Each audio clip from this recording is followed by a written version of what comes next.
Hi guys, my name is Angela Rossi from Coldwell Banker Ronan Realty, and I want to welcome you back to my YouTube channel where we discuss everything real estate.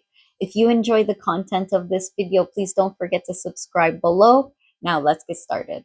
Today we are going to be talking about whether it's a good time to sell your home.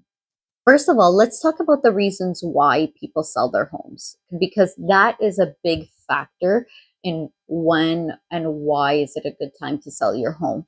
People sell for many different types of reasons. People sell because they need to upsize. Families growing, they need more space, so they need to upsize. Um, People need to sell because they're downsizing. Kids moved out. They're getting into their next chapter, and now they need to parents need to downsize their home. Is it a good time to sell right now? In my opinion, if you're buying and selling in the same market, you're pretty much trading hands.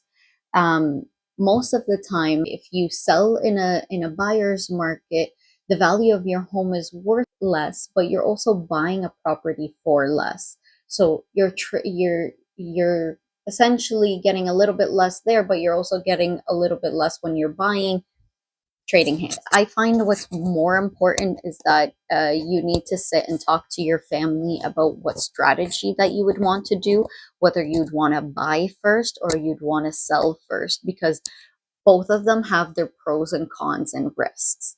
If you buy first, then you have the risk of not finding the property that you want within the closing period that you have to be able to find another property, and you have to have a plan B on if you don't find the home that you need in that time frame. What are you going to do? Where are you going to live temporarily until you do find that perfect property and you're able to move into? Same goes the opposite way. If you decide to buy first and then sell your home, well, what if you don't end up getting the value that you want for your home? You don't want to be able to be caught in a position where you're forced to sell at the price that isn't, or is might be below market value, just because you're strained for time and you feel like you don't have that um negotiation power. Now, obviously, nobody will know your situation, right? Nobody will know that you have a time period to be able to purchase or sell. So you should still be able to, but like, people feel stressed, right?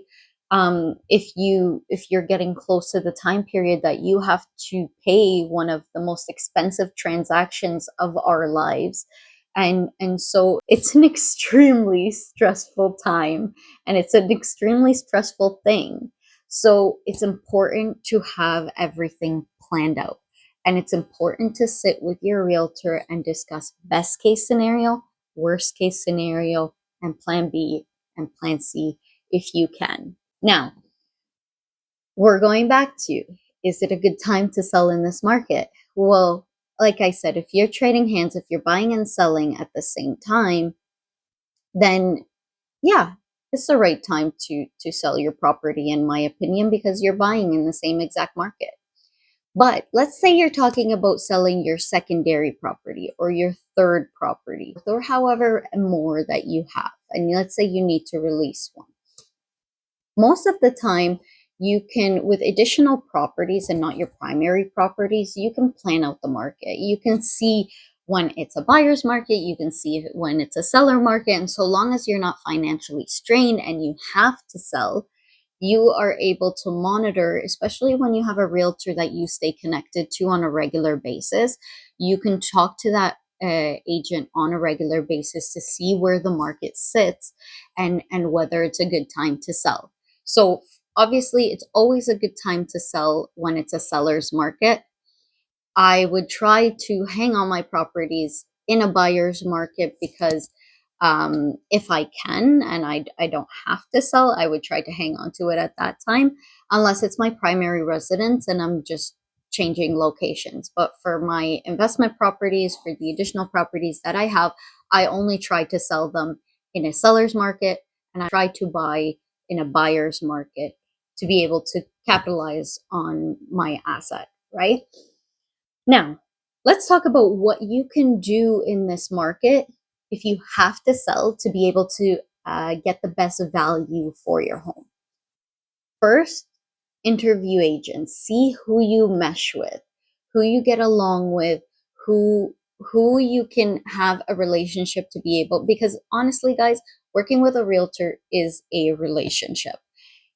Everybody needs to be on the same page. Communication needs to be so important, and it needs to be a good relationship, or else transactions don't go smooth. So it's important that the transaction goes smooth. It's important that you plan from A to Z from the beginning and be on the same page. You also want to see what the realtor offers, whether they're staging the home, or they have a stager that is willing to, like good stagers that you can price out to be able to see values and things like that. You need to see if they're using a professional photographer. I do not believe in anybody that does not get professional photography done for any of their listings. It's a big ticketed item, and it needs to be shot professionally.